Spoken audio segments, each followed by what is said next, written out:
Alright, are we doing okay this time? I hope we're doing okay this time. This is reveal number 481, 1946S plastic tube roll. It is the 12th of December at 7:52 p.m. Eastern Time. I've had a problem with my video on the last go-round of this. This is a second shot. The other one will be deleted. So I have gone ahead and started up with the first name on there. I'm moving my fingers around in there on purpose. It appears as though I've got decent video at this point, so let me try to do this one and see what happens. There's Malcolm. Hello, Malcolm. I've got JM first, JM with the first coin. And here is the first coin. We have a ball serif mint mark. Ball serif is the scarce mint mark style, so we have a ball serif mint mark. Let me get the picture at the right brightness here. Alright, there's Taco John, says it seems okay. So Taco John and Malcolm make a quorum here. As far as I'm concerned, we've got the problem solved. I had to call Eric and we went through the settings together until we got it figured out. Let me get my setting right, get everything all set up the right way.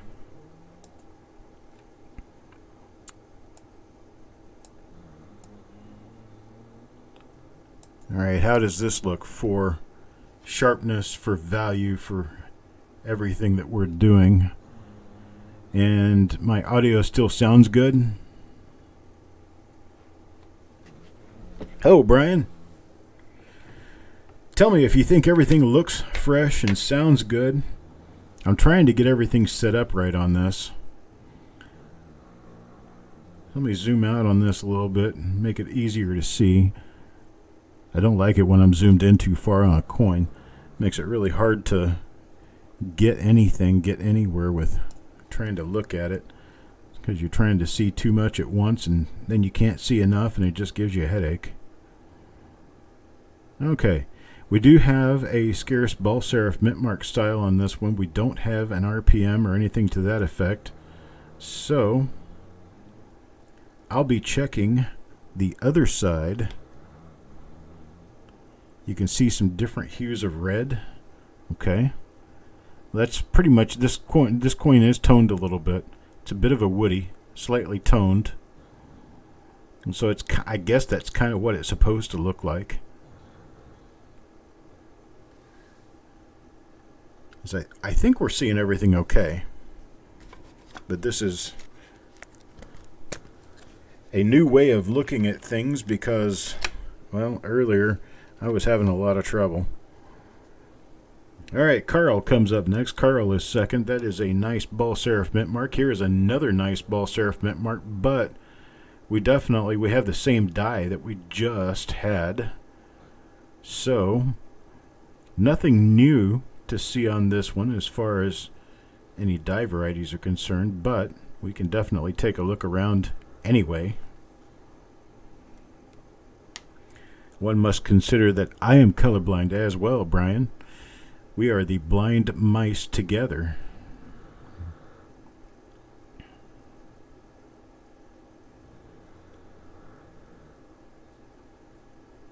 Okay, nothing more on this coin than we had on the last one, but it is a ball serif mint mark, which is scarce. Carl, no. That would be a negatory. Let's see here. Here's coin number 3. This one goes to Sureg. Sureg also gets a ball serif mint mark. Well, I'm seeing all kinds of nifty little curves and stuff on this one. Can you guys see that? I'm getting what looks like the bottom of another mint mark right here, and I'm getting what looks like a little circle right here. That's weird.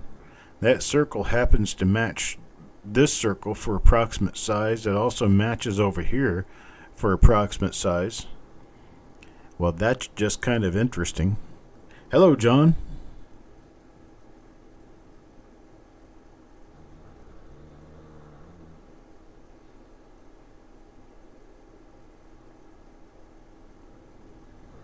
As we keep kind of taking a look around to see what we can see on this, we're going to flip this over, see what's on the other side.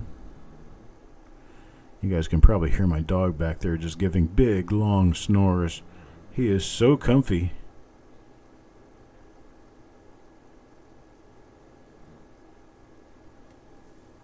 Now, as soon as I be quiet, the dog does too. As soon as I start talking, the dog starts snoring. Hear that?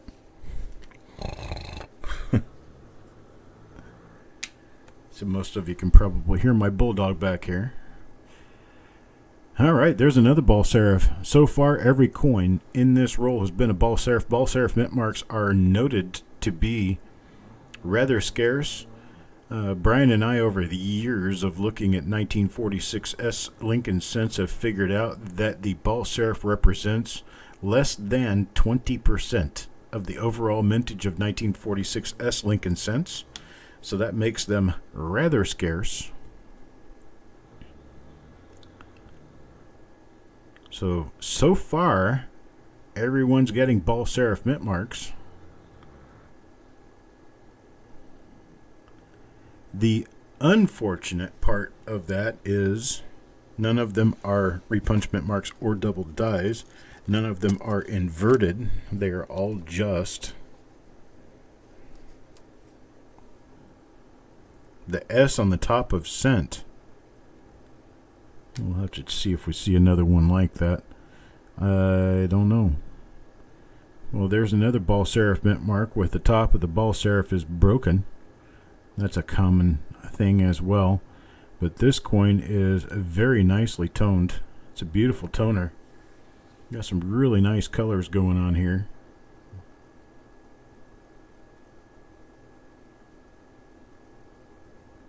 No, not the mint mark, the top of the coin. Yeah. Were you talking about the S in trust, or were you talking about an S above 1 cent? What would that be? Pluribus? The pluribus S? This S?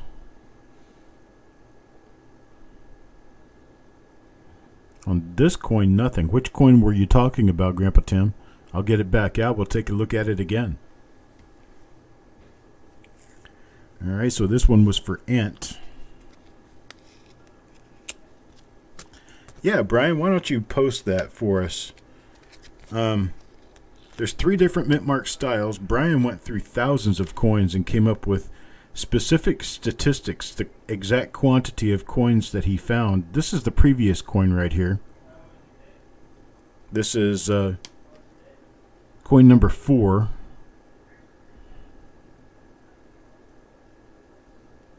Are we looking at this, Grandpa Tim? 4,836 pieces total. 236 were ball serif. That's 4.98%. 8 of them were inverted. There were 1,556. This is it. The other side of this coin. You're talking about an S where? In trust?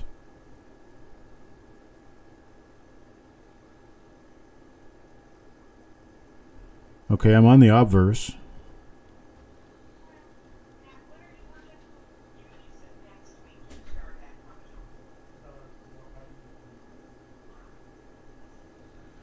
I don't know, buddy. I don't see anything out of the ordinary on these. Sorry. Not sure what you're looking at. I'm not getting enough information from you. On to coin number 6 now. This one's going to go to Malcolm. And for Malcolm, we see... Okay. Another ball serif mint mark. Everybody so far has done... Oh, look at that. Isn't that sweet? That is a lamination peel. It's a strip that has peeled backwards and folded over. It looks like a sword. That's kind of neat. I like that. Nice little error right there from Malcolm.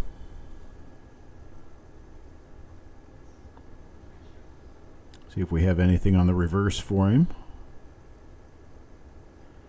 I don't see anything, but we've got some nice toned coins here. So far, this entire roll has been the scarce ball serif mint mark style. Here's one for Jim Fletcher. Let's see what Jim gets. Oops. Well, we now know that this is not an original roll.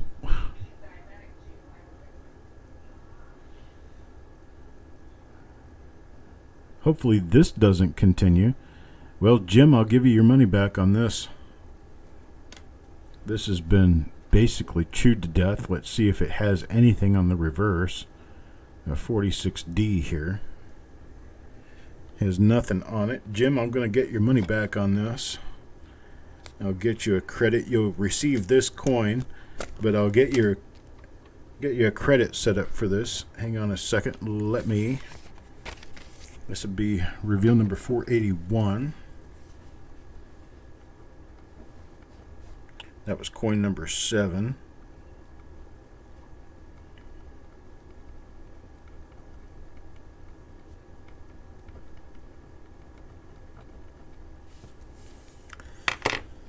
All right. Let's see. Coin number 8 now. Taco John. Let's see if we get back to the S mints, and that was just a stray. Yes. Aha. We have a double die. Yep, it's going to be a double die that shows on the top of the 9 of the date. This is a sans serif mint mark. That means without serif. But you can see the doubling on the left side and the top of the 1, and then the left side and the top of the 9 in the date. So we have a double die there. I'm not sure what die number it is. I'm not that in tune with the die numbers, but it's definitely a double die.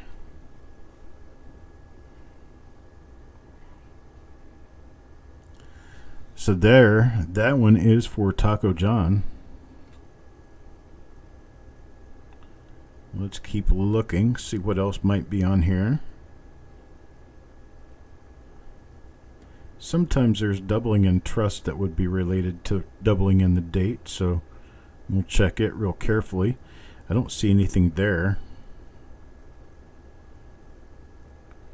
Looking all around, I don't see anything else. All I see is that doubling on the 1 and the 9 of the date.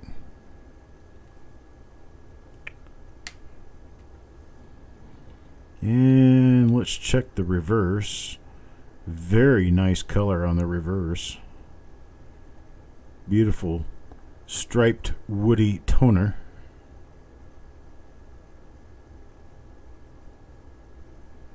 Beautiful. 46S1DO003. So there we go. That's for Taco John. I'll put this in a special coin pile. And now coin number 9 goes to Surig. And Surig gets a ball serif. Ball serif, and this one is the same die that I was pulling out before, so unfortunately we've got a pretty icky looking coin. It's not going to have any die variety on it, but it is a scarce ball serif in uncirculated unkish condition. I will get Surig a credit for this coin. Don't like those big giant black Larrys. So Surig will get a credit on this one. Let me go ahead and write that in there for him.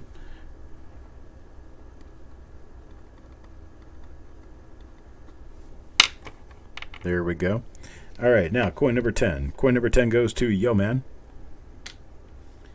And Yo Man will get another one of the ball serif. 1946S Lincoln cents. Really nice striped toning on this one.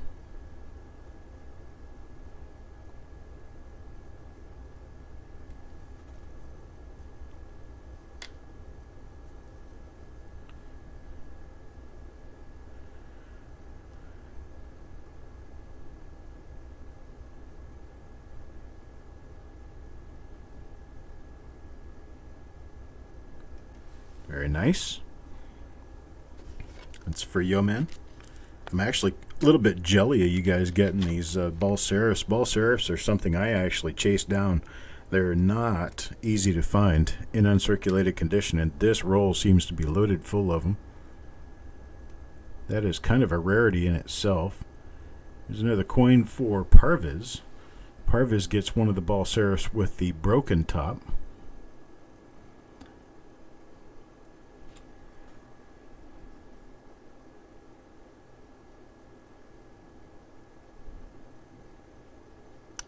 That's kind of awesome cool. Yeah, the ball serifs, I only run into about 2 or 3 of these per year usually. I don't generally see a lot of them. This roll is very highly unusual for that fact.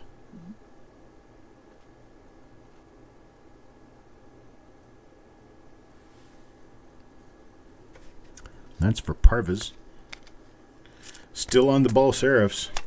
We have one sans serif in this roll so far, and it happens to be a double die. All the rest of the coins, other than Jim Fletcher's 46D, have all been ball serif 46S coins. This one appears to be another one of the ball serifs, and it is.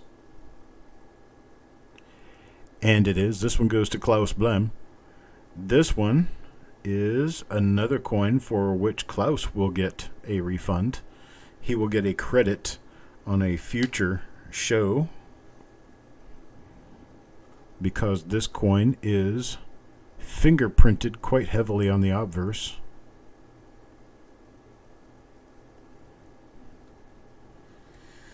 Alright, got no doubling on this coin. However, it is the scarce ball serif. I'm going to write this one down. Coin number 12 for Klaus.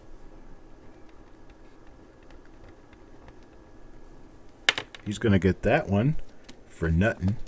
Next up, Jim Fletcher. Jim's going to at least get a nice BU coin here. I don't see any fingerprints. And it is a sans serif double die. There you go. DDO number 3 for Jim. It's in pretty good shape.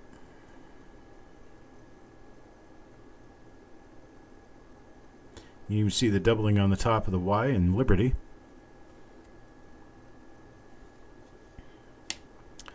I think Jim's gonna like this one.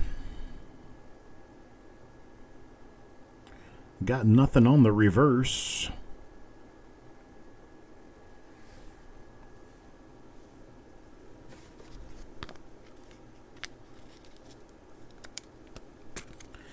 Check the one ball serif that had extra on the S. I'm not sure what we're talking about, Carl. Malcolm. Eric's going to check everything through on this roll again anyway. This is another example of the first die from the roll. We've run into a couple of these with Larry's on them. We've run into a couple of them without Larry's on them, and this one looks like it's a without Larry. So this one's going to be kind of a cool additive to a collection because it is an earlier die state 46S ball serif mint mark. I would venture to guess that eventually, one of these days, the grading companies will wake up and realize that some of these mint mark styles are actually scarce enough that people are collecting them, so they will start annotating the mint mark style on the label on the holder. That will make these particular ball serif mint marks jump up in value when they're graded because they are scarce. They are not easy to find. Do not let this roll fool you into believing these are common. This is a very unusual roll. Oh, the extra on the S that we were talking about. Yes, this is one of them right here. I can see a little circle right here, and I can see a little kind of a curve down here too. Yes, that was the extra that Carl's talking about, I believe. And I'm not seeing RPM on that. It's not showing up as RPM on my screen, but perhaps when Eric has a chance to take a look at it, maybe he'll find differently, but I'm kind of thinking no. But these have really nice color. A lot of iridescence, really pretty color. Nice sheen to them. This is a super nice roll. Beautifully toned Ball Serif Mint Mark coins. Farm Dog is up next. Farm Dog gets. And the only ones that are not Ball Serif happen to be double dies. So everybody's getting something. And you get a coin. And you get a coin.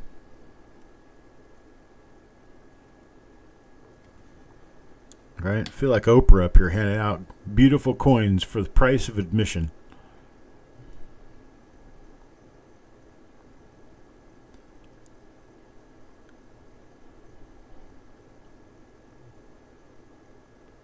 That's right, it's the Oprah roll.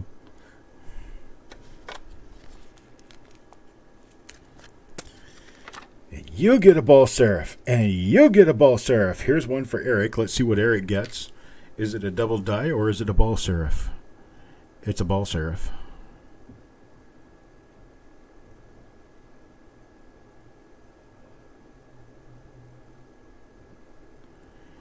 And beautifully they roll along. Oh, not okra, Oprah. As in the Winfrey kind. Little bit of Larry on this side. Not a whole lot, though. Still a pretty nice coin. Let's go to number 18 now. 18. Paul Hampton. Paul? Well, this is another one of the double dies. It's a sans serif mint mark, and it's got that doubling on the 9 and the 1. Probably got the doubling over on the Y in Liberty as it does, and the T in Liberty. You can barely see it there. It's kind of a later die state coin. Still a nice double die, though. Check for error stuff on the reverse. We know it's not going to have doubling on the reverse. We've already seen 2 of them that were plain. And this one is 2, so this makes number 3. Nothing on the reverse. But that's for Paul. Now number 19. Ant. Because the ant can't. Well, we do have the Ball Serif mint mark. I'm almost thinking this could be a really mild Class 6 double die obverse. I'm just not seeing a lot of evidence of it. No. That's that same die 1, or the first die we picked up in this roll.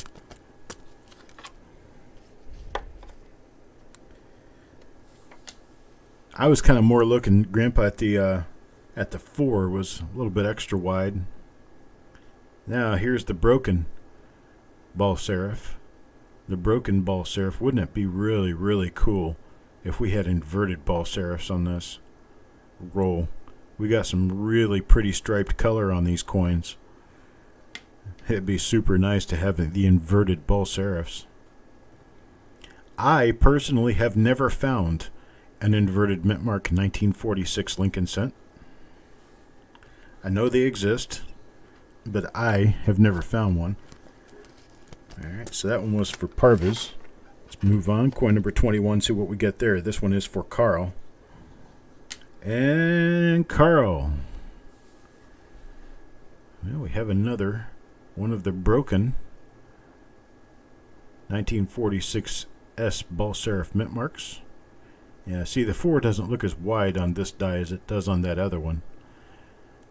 But it's not saying a whole lot, because if it's hard to detect in BU, it's going to be really, really hard to detect once you get it to circulated condition. And I prefer only list those things that you can see once the coin begins to go through a little bit of wear. I don't want to have a bunch of minor die varieties listed that you can only find if they're uncirculated.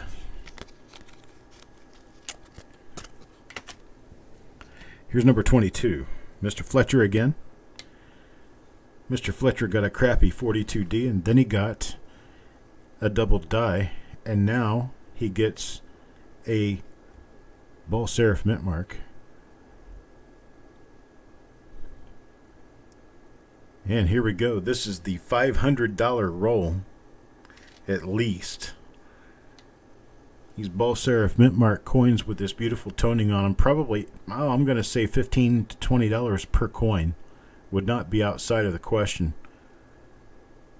Maybe even more than that. These will all grade. I'm going to go with at least a 65 brown or 65 red brown. With the toning, I'm not sure that they'll do red, a solid red color. That kind of depends on the mood of the day at the grading company.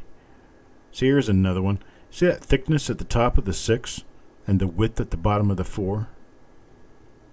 And that's that same die again. It's got die scratches in the orbit socket of the eye area. It's got some heavy die scratches north and south on Liberty.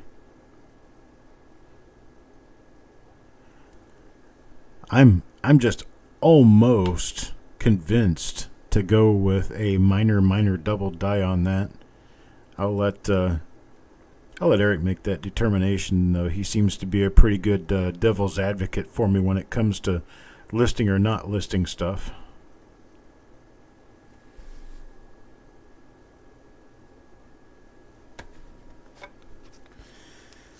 All right, that's coin number 23.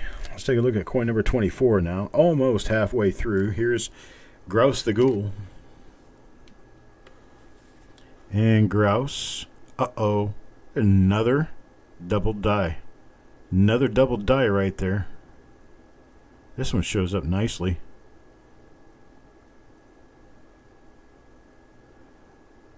Really, really nice toning on this. All kinds of color. Beautiful. Come here, coin. Where are you? Here we are. Guys, remember, I'm sitting 2 feet laterally, 2.5 feet away from my microscope. I'm looking at it at a side angle from 2.5, 3 feet away, talking into a microphone that is a boom mic that doesn't fit near where the action is. And I'm looking at a screen that's set up in front of me. I probably need to change how I'm doing all of this because it is quite confusing to try to set a little tiny coin underneath the optics and get it straight up underneath the optics. See, this is not. See the difference in the width on the upper 6? This is not the same thing. This is that one that Carl was asking me about. It's got that little extra bit of curve underneath the mint mark. I don't think that's an RPM. That first coin kind of convinced me, but then I've been convincing myself out of it ever since. Hey, Coin Dragon.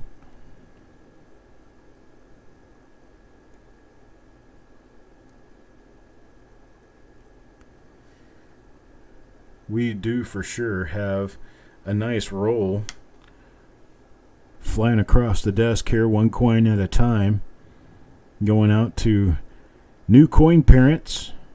I'm glad your new children are pretty. I have no idea how long I've had this roll. I just looked and I said, I've got some 46S rolls. I think I'll do a reveal on one of them. I see there's one of them right there. You see how thick that top of the 6 looks? Yeah, that stuff on the nose is part of that lathe reduction doubling that we've talked about before. Reduction lathe doubling. It's just along the edge of the bust in near the center area of the coin.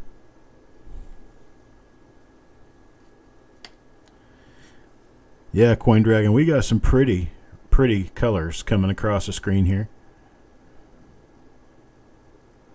We've got some nice toning showing up on these.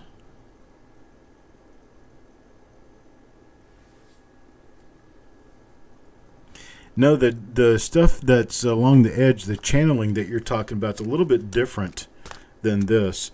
The channeling you're talking about is pretty common on late 30s and early 40s Lincoln cents, and it shows as almost like someone dug a trench around the face to keep the face from flooding or something, you know.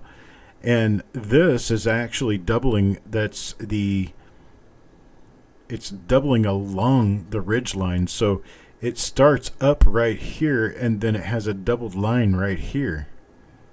And you can see that in different parts of the design at different times. You can see it down here on the chin, and you can see it there on the nose. And I don't think that is hub doubling of any kind. I do believe that there's some sort of reduction lathe, something going on, but it's not the same thing as the channeling that we talk about, because that channeling is a completely different thing altogether.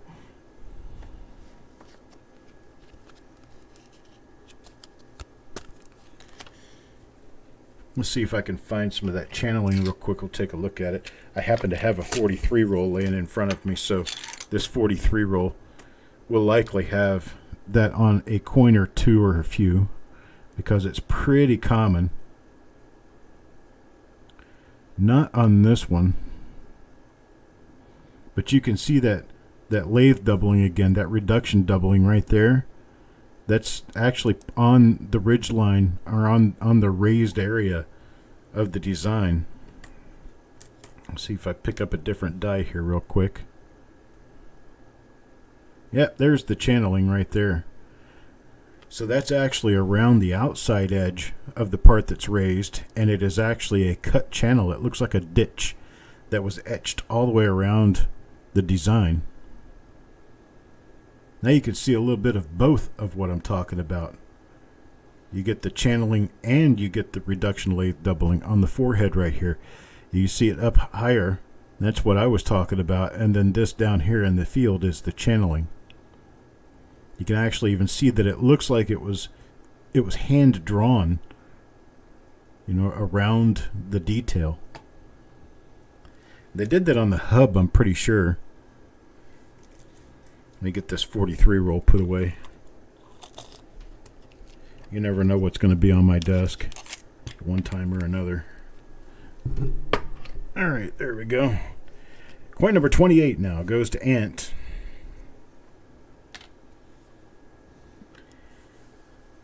What do we get this time? Another double die. This is a beautiful one. I like this one. This one is nice, crisp, clean, and looks real pretty. Man, this is a roll of rolls, folks. These double dies like this, these things are $25 a piece. Easily 25 a piece. There you go. That's the fourth one of these in this roll. Next up, JM. What does JM get? JM gets another one of our early die state ball serif mint marks.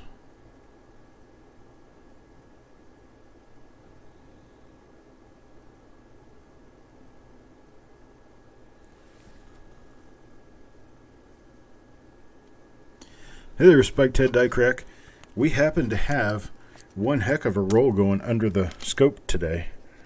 1946S, and almost the entire roll has either been a nice ball serif mint mark or this double die.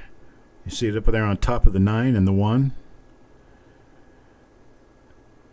So it's like every coin in this roll that has not been the double die, or that has not been one of the, the ball serif mint marks, has been this double die. This one's kind of ugly looking, unfortunately. So Parviz is going to get a, look at that. Parviz is actually going to get his money back on a coin that turned out to be a valuable double die. So that's coin number 30. But it's still going to Parviz. Now Otis comes up next. You guys will know next time we get into these expensive rolls, you gotta dig in, man. You gotta get in it. If you don't get in it, you don't get what's in it. Alright. That's another Not one of the best 40 successes, but it's okay.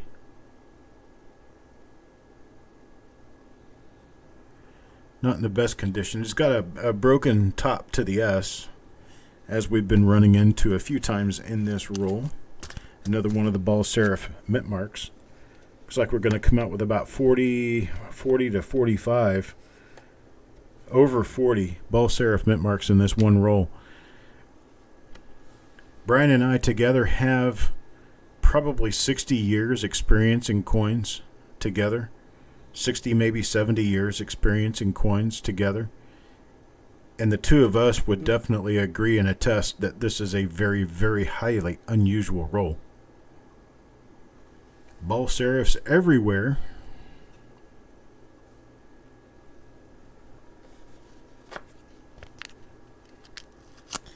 Chances of running into a roll like this again is going to be less than 5%. Here's Klaus. Another broken ball serif. That one, yeah, it's too late die state to really tell, but it looks like it could possibly be a doubled eyelid. If we already have a doubled eyelid listed for this issue, might consider checking this one to see if the markers might possibly carry through. There's another one for Parvas. And Parvas this time gets a double die. Nice double die there. DDO number 3, 1DO003. So he got himself a double die that was a less than quality coin, and then he got a quality coin double die.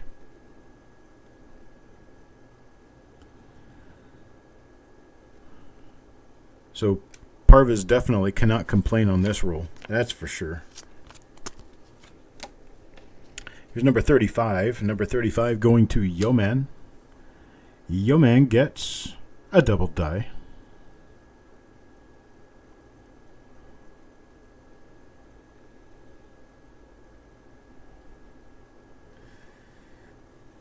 Easily approaching $600-700 value in this roll.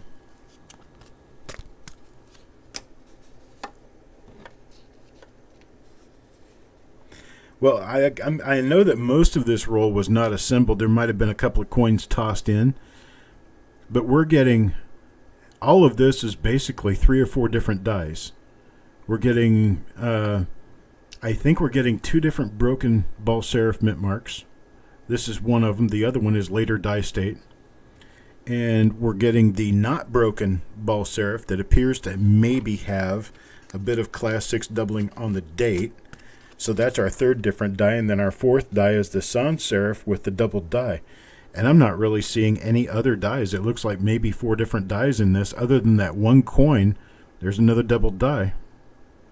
And that one coin that was an errant 46D stuck in there, which I'm not sure how or where that comes from. If we end up with 51 coins in the roll, I'll tell you where that 46D was. It was an extra coin in the roll, and Jim will get 50. Or get the last coin, which would be the 51st coin, I'm sorry. If it turns out to be that way. Farm Dog now. And Farm Dog will get, well, it's going to be a coin. Here it is. This is the later die state broken S punch. Ball serif. Again, a ball serif.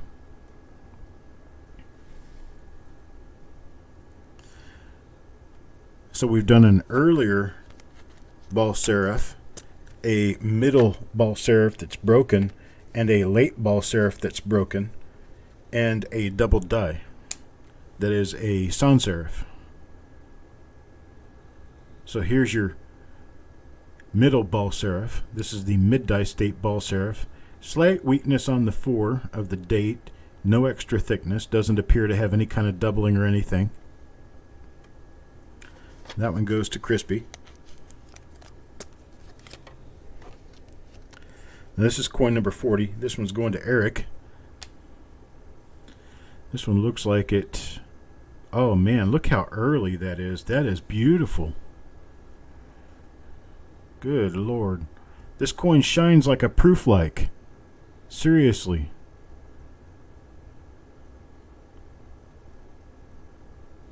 It's a ball serif with a proof-like shine. Wow. Here, let's do this. Let me see if I can bring this up. Let me try this. See if I can get this to work. I'm going to do a Dynolight view. And let me see if I can get it to come up now. There it is. Yeah, let's see. Yeah, there we go. Look at that.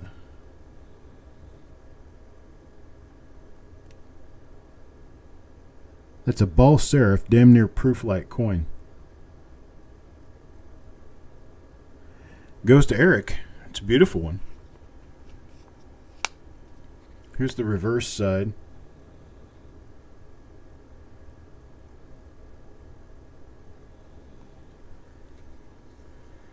Yeah, I'd probably put this one at a 65 or above. And most of the scratches that you see on this are actually die scratches. They're not damage on the coin of any kind, and this is near proof-like.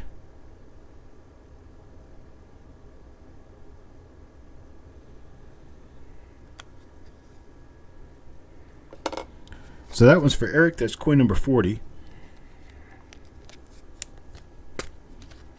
But again, I think that's the same die that we've seen before. We've seen a few of these before, just not quite in that kind of condition. All right, here's one for JM. Where's my? Okay, here's my little thing. And we have the later. This is the later die state ball serif.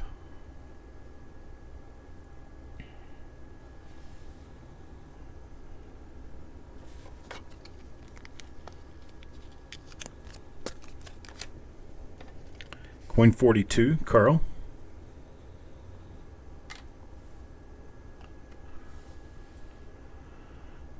This one is the double die. This one's got a bit of Larry going on. It doesn't get real bad, but it's not as good as I'd like for it to be. But this is DDO number 3. 1DO003. Here's the reverse of that coin. It's not in the worst shape. It's not in the best shape either. But it's another one of the double dies. It's going to bring us up close to 10 double dies in this roll. Another coin for Eric. And this time Eric will get, well, this is the mid die state ball serif. A little bit of staining going on.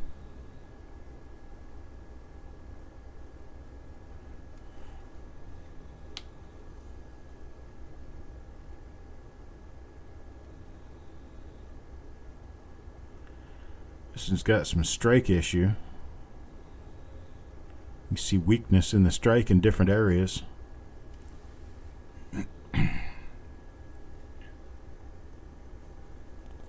A bid on a 46S roll, I think, is just above $200.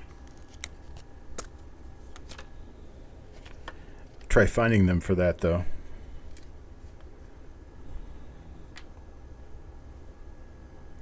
Not gonna be easy. Okay, here's the late die state broken ball serif again. This one goes to Penny Hoarder. I don't think I've ever seen a 46S roll with 35 to 40 ball serif mint marks in it. Yeah, that was just something stuck on the coin. It flecked right off.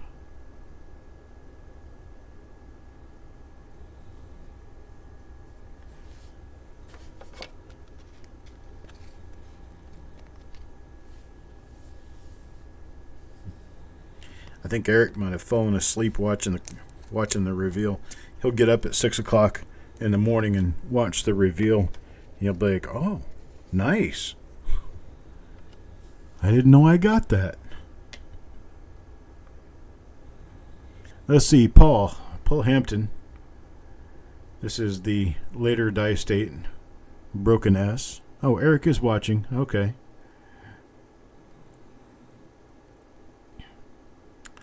Nicest roll we've had in a week of Sundays, folks.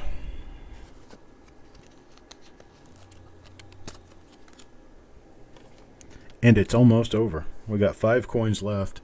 Taco John gets this one. Double die for Taco John. DDO number 3. And what's more, I could have rejected this entire roll simply because it had a 46D in it, which shows that there was an added coin in the roll that didn't belong. But that one coin didn't make the roll, that's for sure. Next up, Crispy. Crispy looks like he's going to get a ball serif. I could tell by the color on these things. It's another one of the earlier die state ones. This is a lot like that coin that Eric got, only the strike wasn't quite as slammed on this one, so it doesn't have that proof-like appearance. But it is beautiful color. Really nicely colored coin.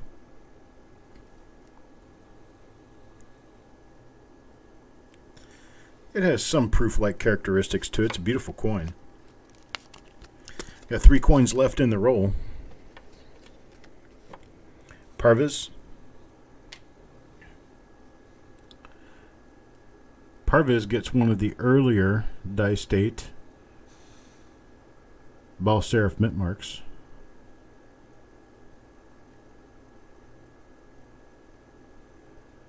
It's the same as the first coin that came out of the roll, this particular die.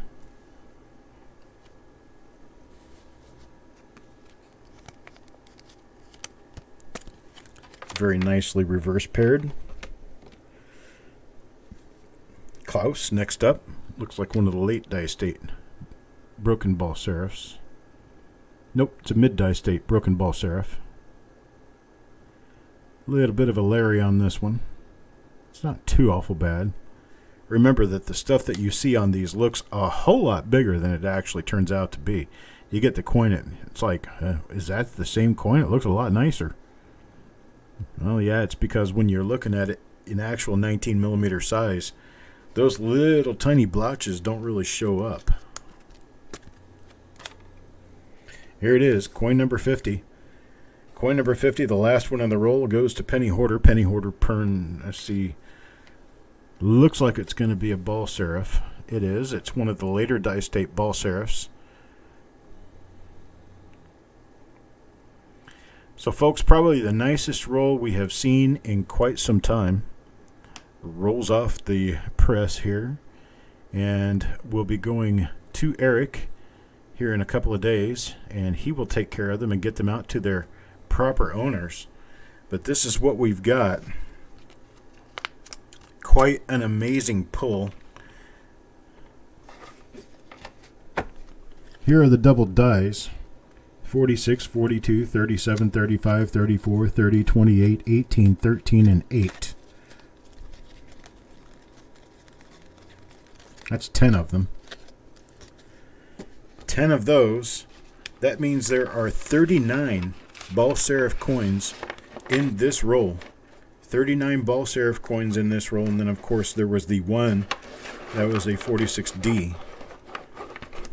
Kind of almost feel really bad for Jim that one coin came out of the roll that was crap, and he ended up with it.